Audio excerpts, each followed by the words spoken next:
Welcome to the How to Be Awesome at Your Job podcast, the show where brilliant professionals share how to sharpen the universal skills required to flourish at work. Enjoy more career fun, wins, meaning, and money with your host, Pete Makaitis. Hello and welcome to episode 855 with Morra Aarons-Mele. Morra has some excellent wisdom when it comes to anxiety, how it can in fact be a source of strength and power and goodness. You'll learn 1, why it's so helpful to admit you're anxious. 2, the common thought traps that hold achievers back. And 3, powerful solutions to stop negative self-talk. So if you want to check out the show notes or the transcript or the links to items that we've referenced, please visit us over at awesomeatyourjob.com/EP855. Now here's a bit about Morra. Morra Aarons-Mele is the host of The Anxious Achiever, a top 10 management podcast that helps people rethink the relationship between their mental health and their leadership. Morra founded Women Online and The Mission List, an award-winning digital consulting firm and influencer marketing company dedicated to social change, in 2010 and sold her first business in 2021. She helped Hillary Clinton log on for her first internet chat and has launched digital campaigns for President Obama, Malala, the United Nations, the CDC, and many other leading figures and organizations. She lives outside Boston with her family and menagerie. Big thanks to Morra for sharing her wisdom with us. And big thanks to our sponsors. Check them out. One sponsor to check out is EarthBreeze. I recently saw a Netflix documentary that talks about all the plastic that we throw away and we try to recycle, but it doesn't really get recycled. So I've been trying to reduce my plastic, and the most wonderful way that I've been doing so has been skipping those gigantic laundry detergent bottles for EarthBreeze detergent sheets.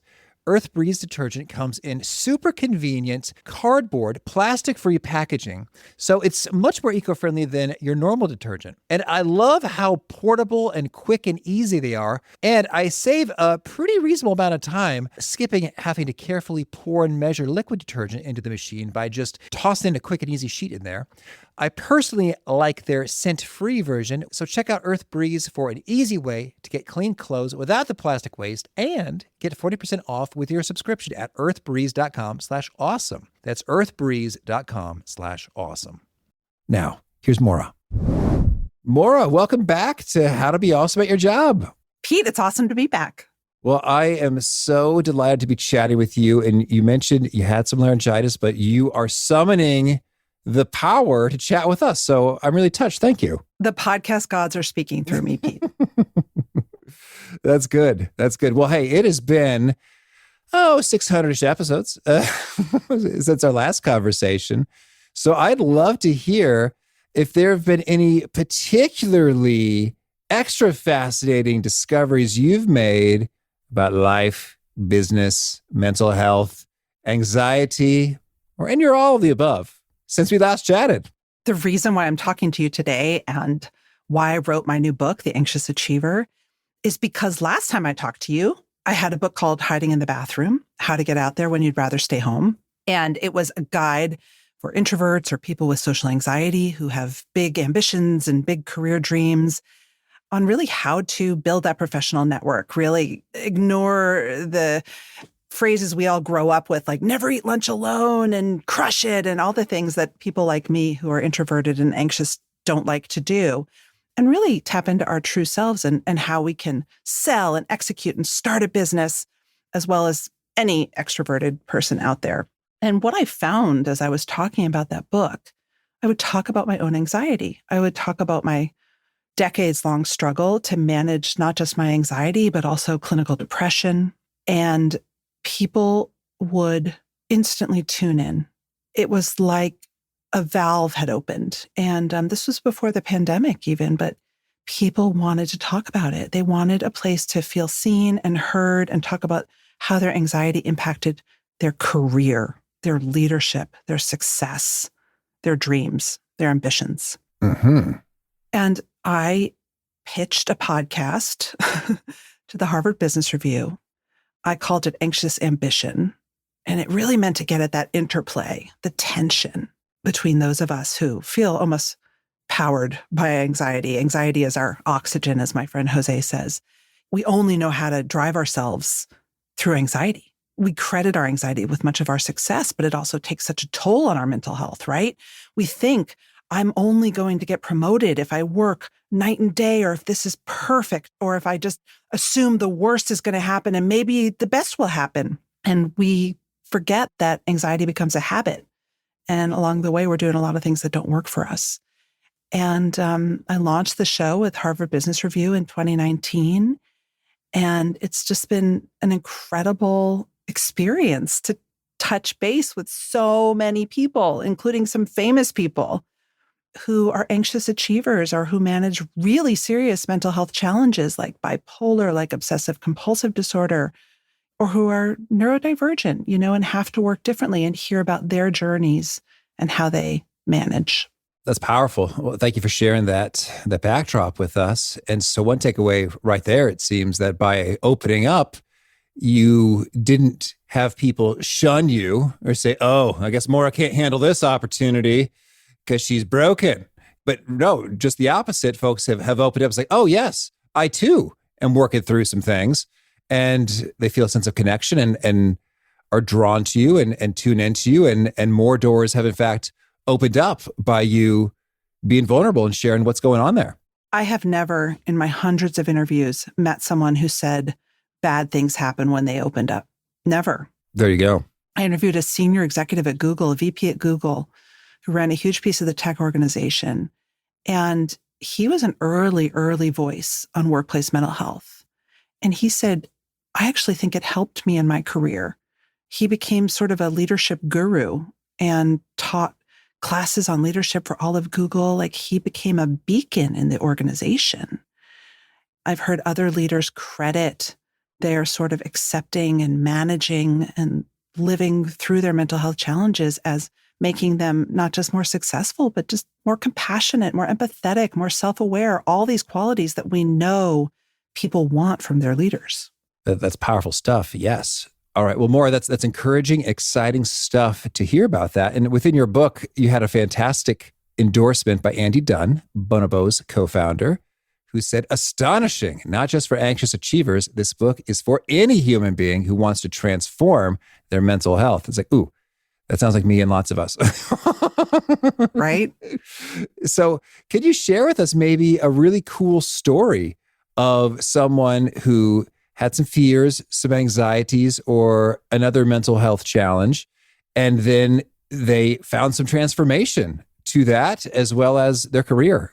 Absolutely. I just interviewed a guy who, he's not in the book, unfortunately, but I'm going to tell you his story because it's powerful. His name is Jimmy Horowitz. And to say he's one of the most powerful men in Hollywood is not an overstatement. He is vice chairman for business affairs at NBC Universal. So has about almost $150 billion market cap, very large company. And not only that, Jimmy is really the business guy behind a lot of the movies we watch and the shows we watch and the news we watch, right? He's a negotiator. He makes deals. He makes things happen. And I talked to Jimmy about his own transformation as a very, very senior leader, acknowledging that he was depressed. And one of the things that he talked about, because he kept it secret for a long time, like a lot of people do when they're going through mental health stuff. A lot of us keep secret many things at work. Sometimes it's appropriate to keep that secret, right? We can talk about that later. And Jimmy said that when he came clean, when he went public about his depression, he found that he conducted his business with a new, more compassionate lens that created better outcomes. He's a negotiator. Like, his job is to sit down with the Ari Emanuels of this world, like tough Hollywood people, and get deals done.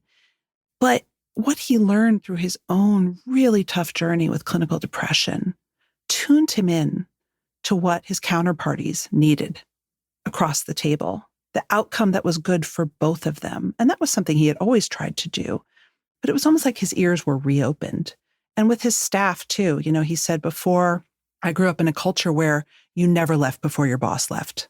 And doing a lot of work on his own mental health and also being the executive sponsor of a broader mental health program at NBC Universal showed him that's not productive. That's unhealthy. It's not good for anybody. And there's sort of a cascade of change. And I just love that story because I think that we can all become more resilient, more powerful when we go through something hard and learn from it. But it has such a powerful upstream and downstream effect on the people we work with. Because when we're anxious, depressed, struggling, we often act out on those around us unconsciously. We don't even know we do it. And so when you're more aware, when you get a handle on this stuff, everyone benefits. Okay. Well, that's powerful. Well, so then it sounds like maybe we've covered this, but how would you articulate the big idea or main thesis of The Anxious Achiever? Turn your biggest fears into your leadership superpower. The big idea is that anxiety is a normal human emotion. We all experience it from time to time. It's part of leadership. In many ways, I joke leaders are paid to be anxious. Leaders are paid to look towards the future and plan for worst case scenarios and sort of be vigilant. And that if you understand what your anxiety is trying to tell you, don't run away from it. Don't even try to control it. Just try to understand, learn from it. You can emerge more resilient, stronger, better at communicating, more self-aware, and also learn to channel your anxiety for when you really need it, right? I mean, I think many of the people I have interviewed, and myself included, I'm not talking about hugely clinical anxiety where you can't get out of bed and life is a day-to-day extreme challenge. I've been there. I have been there. I have been that person who literally cannot leave her bed because she's so anxious. That's not the kind of anxiety I'm talking about in the book. I'm talking about the anxiety in the middle of the spectrum that so many of us are experiencing right now because life is really uncertain and things feel scary and we don't feel like we have any control. That's present for us. When you really take the time to understand how it shows up for you, why, what's triggering you at work and how you react, you go through that work and it's hard work and it takes practice. You then can understand when anxiety is showing up and you should go with it. Like before a big event, before a speech, before a talk, you want to feel anxious. We need some anxiety. And when to basically tell your anxiety to buzz off because it's not a good time. Well, that sounds super powerful. And I'm intrigued, the buzz off. Sometimes I tell my emotions to do that and they don't respond. How does this work, Morra? I know emotions are tricky. I mean, as told by a wonderful psychologist, Christine Runyon, in my book, anxiety is connected to our lizard brain. It is an ancient emotion because it helped keep us alive. Anxiety is basically a threat appraisal, a sense of something dangerous. And back in the cave days, that really could keep us alive because if we had a sense that something was rustling in the bushes and we needed to run, that was good. Nowadays, our body still gets that sense that something dangerous is rustling in the bushes, but that could be our 4 p.m. with Bill that we're really dreading, right? We don't have the ability at the base level to judge what's a real threat and what's not. And so that's why anxiety is really tricky, right? Is sometimes we feel it and we don't even know why. But it is through the process of noticing, naming your anxiety, and really tuning into it that you get to understand, wow, I'm really anxious right now. Why? Why did that name in that email inbox make me feel nauseous? Have you ever had that happen? Like you see someone's name and you're just like, oh my God, no. You feel nauseous and anxious and you have to shut your laptop, right? Why do I get a migraine and feel very, very, very anxious before my Thursday PM staff meetings? What's that trying to tell me? Why is this negotiation so hard? Why am I feeling like an imposter, like I don't deserve it? Why do I instantly assume that this one piece of bad news means I'm going to get fired? Really interrogating why anxiety shows up for you. And it shows up for us all in different ways, and we all have different triggers of anxiety. Begins the process of sort of unlocking it and gaining the ability to eventually be able to tell it, you know what? It's just a feeling. You can go away. Well, Morra, I'd love to get your take on that curiosity, that interrogation, that why. I think sometimes I might be too curious for my own good in this department. And as I dig into some of my emotions, I just amplify it more. I think about often if I'm like really irritated by something. It's like, oh, why am I so angry about that? Well, because it's bullcrap for all of these reasons. And then I kind of get more worked up. And then I think there's also perhaps a tendency to try to solve rather than feel the feelings. Is former consultant guilty as charged. Try to do that. Where's your PowerPoint? Oh, yeah. Get some spreadsheets and segment that bad boy. So, yeah, I'd love your take on that. For those of us who are wired in this fashion, how do we navigate this curiosity most effectively? Oh my God. I found myself just today, I really had a sort of minor anxiety panic attack at about 11, and I couldn't even figure out why. I just all of a sudden started shaking and it was hard to breathe and I couldn't focus and my hands were jittery. It was a lot of big emotion. And I was like, what's happening? You were just working on a spreadsheet. And I realized that I had gotten triggered by a bunch of the names on the spreadsheet who made me feel like I was an imposter and they were going to shame me if I reached out to them, that I was going to be found out. Yeah. And I mean, that's the thing, is that emotions happen mostly for a reason. And our challenge is that we want to instantly tamp down the uncomfortable ones, right? So you would instantly try to solve something because it's uncomfortable for you. And the work is not instantly doing whatever coping mechanism you want to do, whether it's solving something, whether it's getting at that Excel spreadsheet. My husband does that. He like models everything out when he's he's feeling uncomfortable. And to sit with it, right? If you've ever done therapy or meditation, what do they say? They say you have to ride the wave. The goal is not for the waves of life and its difficulty to stop coming. They're going to keep coming. You've got to learn how to surf the wave. So you mentioned the work and understanding and noticing and naming and tuning in. That's cool. You also highlight a number of anxiety profiles in your book. Can you share some of those so that we can maybe get a jump start on some of this noticing? It's really, really important to start noticing your thoughts when you get anxious. And we all have a tendency to get stuck in what are called thought traps. These are sometimes called cognitive distortions or automatic negative thoughts.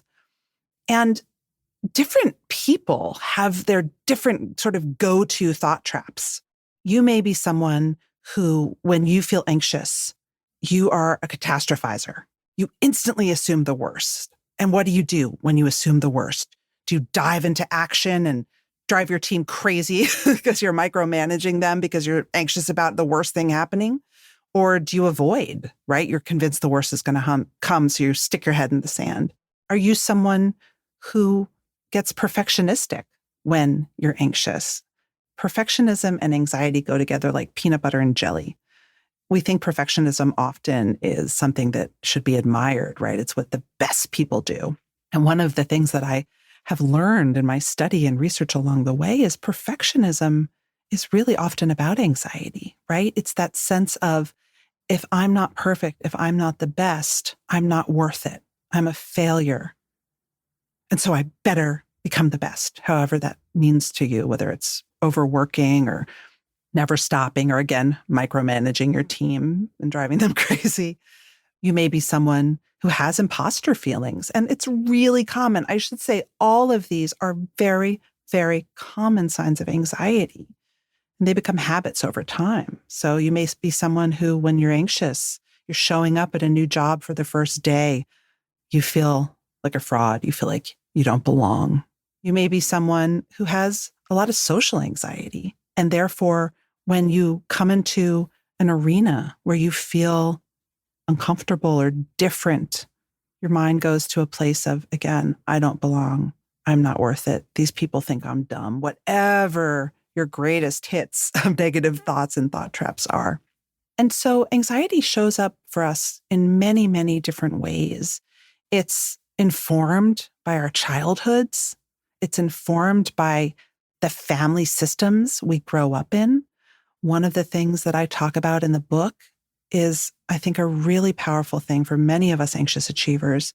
It's the idea that you may be an overfunctioner, that you may have grown up in a family where you were expected to do a lot, or you may have grown up too quickly or had too much asked of you at a young age, and you're used to just outperforming, right? You're used to just trying your best and making sure bad things don't happen. And that can show up in your life and your career as someone who always takes control, who works super hard to make sure those bad things don't happen. And that has a huge effect, again, on your colleagues, on your leadership. And so we really, in the book, go in and look at things that inform what's made you anxious and also how it's showing up for you. Okay. And then can you share, when it comes to, if you have some unhealthy coping mechanisms that pop up, I'm particularly interested on how one tackles negative self-talk. I would say that negative self-talk underlies all of this stuff. Okay. Right? And so, again, your negative self-talk probably is personal to you. Like, we all have our negative self-talk. Mine is, I'm lazy. I'm lazy and I don't deserve this. And part of what you have to do is you have to practice new self-talk. And before you can do that, you need to make sure of a couple things. The first is, sometimes we're so anxious, we can't even hear ourselves think. Like, any strategy that we would have that would involve using our cognition, right? Like telling ourselves something, it's just not going to work because we're super anxious. We're worked up, right? And that's when breathing is really important. And I know we've all heard this a million times, that if you send your breath into your belly and you exhale, it will make you less anxious and calm you down, but it's really true. So if you're at a level of like, I'm so anxious, I really don't even know if I can have a conversation with myself right now, some breathing will help. Physical things can help. And then one of the things that I found really powerful for dealing with the negative self-talk is asking the self-talk, are you true?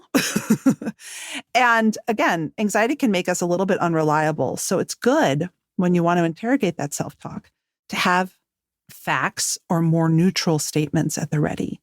That's why it's really great to have someone you can call and say, this 9 a.m. meeting means I'm going to get fired tomorrow because I never belonged in this job and my boss has had it out for me and I just haven't worked hard enough. And I know that's what this 9 a.m. meeting means. It's really great to have someone you can call and they'll say, well, is that really true? I flubbed this slide in the huge presentation, and so that means my boss is never going to promote me. Is that really true? I mean, you've worked here for 3 years and you've never made a mistake like that before. I mean, do you really think that one wrong number in a slide means you're going to get fired? I mean, our minds go to big places, right? And so trying to get a little distance, trying to get a little evidence against what you're thinking, trying to have what psychologists would call a more balanced thought. These are all skills that you can use to slowly start to numb that really loud self-talk. Ooh, Morra, you've got so many good things in so many directions I want to go at once. This is my favorite podcaster problem to have. When you mentioned having facts at the ready, that really resonated because I think I got it from a Tony Robbins book when I was a teenager. There's a diagram of like a table with different legs for facts to support a belief.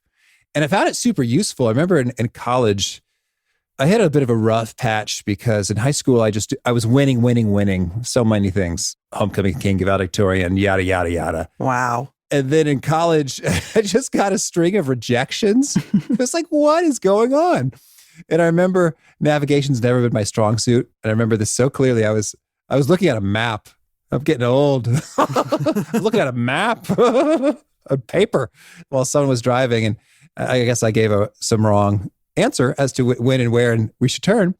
And then someone just snatched the map out of my hand. And I felt, ooh, like I had failed. And I guess that's probably my thing, is that maybe it's like perfectionist-ish in terms of like, I've heard it called the idol of performance. Like I want to do a great job. It doesn't have to be perfect, but it has to be excellent. And if I'm not doing an excellent job, it feels like my value is somehow diminished or I am a loser. And I know this is malarkey. I know it's foolishness, but sometimes it feels like it's true.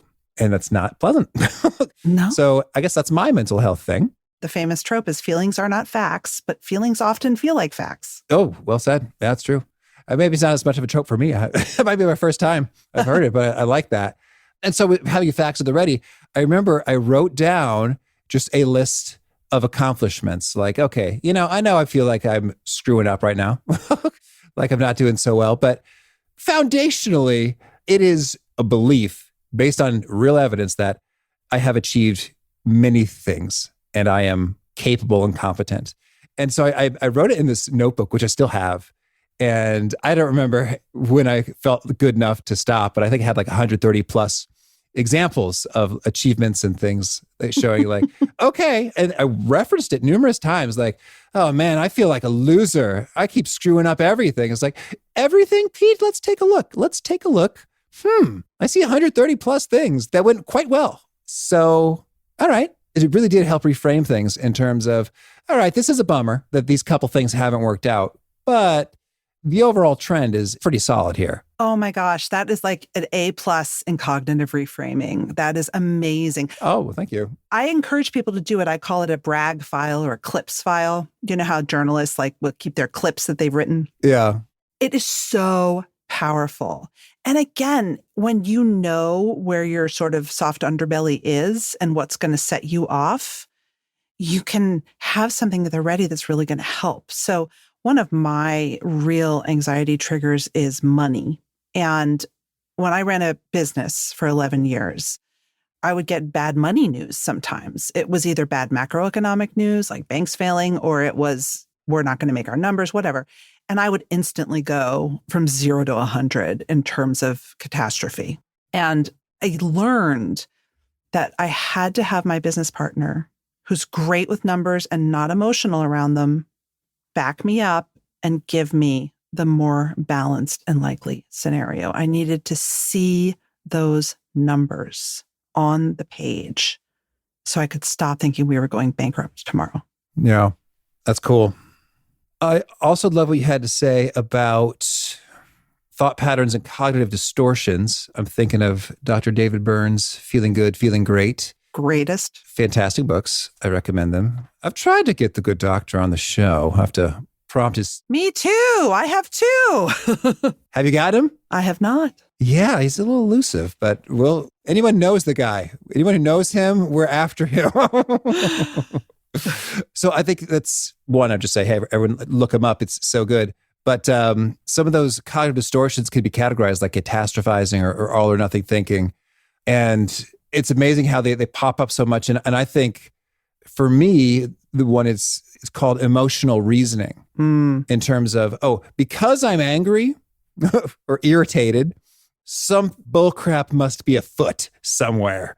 And I'm going to find it. And now I'm looking for it, right? So that I'm slanted in looking in that direction. So that is some eye-opening stuff. I'd love to hear, you said, is this true? Mm-hmm. Any other pro tips? When your mind is acting a fool, how you kind of get closer to clarity and truth?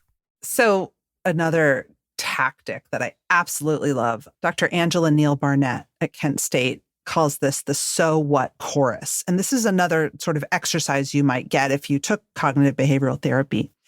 So, okay, I'm really, really, really upset because I got that negative comment in my 360 and oh my God, I'm just so mad at myself. Like if I hadn't done that, I wouldn't have gotten that comment. That's both emotional reasoning, it's mental filtering, right? The rest of the 360 could have been great. Mm-hmm. You're fixated on that one negative comment. You're ruminating, right? You're dwelling on it, even though there's nothing productive you can do about it now. Something you can do to get distance, take the teeth out of the anxiety is to say, okay, so the worst happens from this. I get that negative comment from the 360. It's all my fault. And my boss knocks me out of the running for promotion. So what? I'm not going to get promoted. So what? I mean, it's going to be horrible. I'm going to be ashamed. I mean, everyone's going to look at me like, why didn't he get promoted? I'm going to earn less money. It's just going to be awful. So what? I'm going to feel bad. And you play it out. And a lot of times, certainly in what we're talking about now, the world is not ending. The so what is manageable. And again, it's that process of building a muscle that lets you sit with discomfort. Yeah, maybe you did screw up. maybe that comment on your 360 really hurts, but it's there. And the more distance we can get from all the uncomfortable feelings around that, the better. Yeah.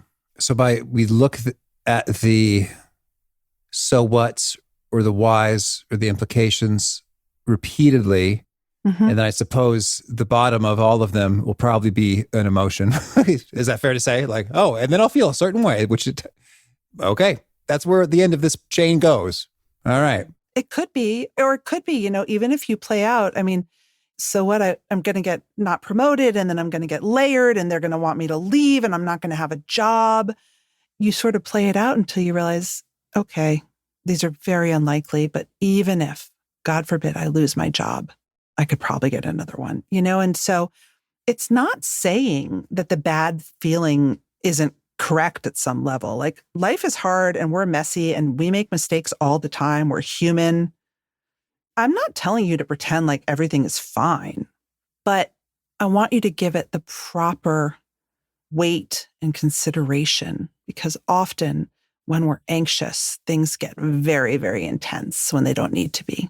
Mm-hmm. To your point. Okay, Morra, I'd love it, before we shift gears and hear about your favorite things, if you have any other super favorite practices or tactics that make a world of difference in this stuff. I think that one of the things that I have learned and has been powerful for me is really, really important if you're working from home and if you're on a lot of Zoom. And if you're not working from home and you're out and about or going into an office every day, you probably have your corollary. But research shows that anxiety shows up in our body, right? Anxiety is a 360 reaction. And often one of the best ways to start tuning into your anxiety is to pay attention to your body and notice how it feels throughout the day, and notice how it feels before your standing Thursday meeting with your boss, right? When does your heart start beating? When do your hands start shaking? Are you clenching your muscles? So many of us, right? Clench. We clench down. We make our bellies really, really hard, and we clench our wrists and we clench our jaws because we're anxious and we're stressed. Your body is an amazing way to start tapping into this stuff, and you'll probably feel better too, because a lot of us take out our feelings on our bodies, and that makes it even harder. Okay. And any thoughts are associated with indicators it might be great to seek therapy? I believe everyone should be in therapy. Yes. No indicators to see. Just do it. I know that if there are too many access issues to count and cost issues. I know that. We are in a crisis of shortage. But if you can, therapy unlocks so much. And, self-awareness is, I just saw a survey, it's the most prized quality in leaders, because self-aware leaders are better people to work with. And therapy is just like the quickest way to unlock a lot of self-awareness I know. Okay. Well, now could you share with me a favorite quote, something you find inspiring? My quote is a little bit basic, but it's the perfect is the enemy of the good. It's something that I tell myself every single day, that I sort of hold up as an ideal as I try to manage my own perfectionism and just take a lot of the investment and emotion out of every single thing I do, because it's just not worth it. And a favorite book? Well, I was going to say Feeling Good. Okay. Feeling Good Handbook by Dr. David Burns. Another book I really love is The Anxiety Toolkit by Dr. Alice Boyes.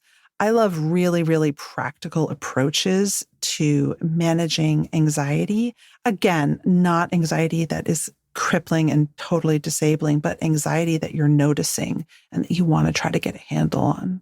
And a favorite tool? Something you use to be awesome at your job? Something that I use to be awesome at my job is breathing. I have found over the past year, when I was in a very dark place, that keeping an eye on my breathing throughout the day is one of the biggest indicators towards keeping me energized, keeping my body pain-free after sitting on all those Zooms, and really helping with my mood and my anxiety level. I really clench my belly and don't breathe deep. I just keep it all in my chest. And that sets up a world of problems for me. And so to be awesome at my job, I have to pay attention to my breathing. Okay. Is there a favorite breathwork practice or ratio or style that you love? I'm a 4-7-8 girl. Is that for going to sleep? No, I mean, some people use it for going to sleep, but for me, it helps me relax because it's a little bit longer. So you can do 4 breaths in, hold it for 7, and then try to exhale slowly, ideally through your nose for 8 beats. 4 seconds in, 7 seconds hold, 8 seconds out. Mm-hmm. All right. And is there a key nugget you share that really seems to connect and resonate with folks? They quote it back to you often. I think that the title of my podcast and my book is something that people smile at and feel really seen by. Anxious Achiever. It is, again, it sort of takes the teeth out of something that is hard for a lot of people to talk about. And I find that it gives people a smile and opens up doors. All right. And if folks want to learn more or get in touch, where would you point them? Well, I would love them to buy my book wherever they like to buy books. I'd love you to check out my podcast. There are over 100 episodes full of amazing leaders, experts, psychologists, cutting edge thinking, stories all about work and mental health. And if you want to send me a message on LinkedIn, I'll always write back. All right. And do you have a final challenge or call to action for folks looking to be awesome at their jobs? My final action is to really, really practice tuning in. So much of what we do at work is from habit. It's reflexive behaviors that we've been doing for years, and they're not behaviors that are suiting us or the people that we work with.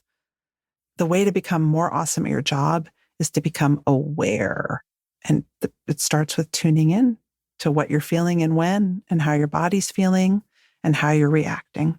Well, Morra, thank you. This has been a treat. I wish you all the best. Thanks so much, Pete. I love so much of what Morra had to say, but what's really stuck with me is what she claims to be an old trope, though she's the first I've ever heard say it. And when I Googled it, I couldn't come up with it. So maybe Morra invented it. Feelings are not facts, but feelings often feel like facts. I find that helpful as I'm exploring stuff internally. Like, oh, okay, that's what's going on. That is a feeling like a fact, but it's not a fact. All right, that's what's up. Again, if you want to check out the show notes, or the transcript, or the links to items we've referenced, they are at awesomeatyourjob.com/EP855. Hope to catch you next time. One sponsored checkout is Bamboo HR. I love owning my own business, but I do not love doing government compliancy things. HR is hard, but Bamboo HR is easy. Bamboo HR is a powerful yet flexible all-in-one HR solution for your growing business. Wrangling benefits, onboarding, performance, recruiting, reporting, vacation time, trainings, oh my, can take hours. But with Bamboo HR, it can take mere minutes. Setting up a demo account is ridiculously easy. I didn't have to coordinate calendars to schedule a demo with a sales rep. Nope. I just created a sample account with sample data within 3 minutes of visiting their website, so I could immediately behold its vast capabilities. The software is genuinely beautiful in its breadth and simplicity. No wonder 34,000 companies trust Bamboo HR with their HR needs. So reclaim your time and check out the free demo at bamboohr.com/free demo. See for yourself all that Bamboo HR can do and how truly affordable it can be too. That's bamboohr.com/free demo. One more time, bamboohr.com/free demo. And peace. Thanks for listening. To get the most out of the show, we recommend 2 key things. First, check out the extra resources at awesomeatyourjob.com. You can find this episode's transcript and links, as well as the perfect episode for your situation. You can search the full-text transcripts of hundreds of episodes or explore episodes tagged by topic and competency covered. Second, subscribe to the podcast and get future episodes automatically. You can subscribe by telling Siri and several other smartphones and speakers, subscribe to the How to Be Awesome at Your Job podcast, or by tapping subscribe in your podcast player of choice. If you'd like some extra help figuring out podcasts and how subscriptions work, visit awesomeatyourjob.com/subscribe for guidance. Hope to catch you on the next episode of How to Be Awesome at Your Job.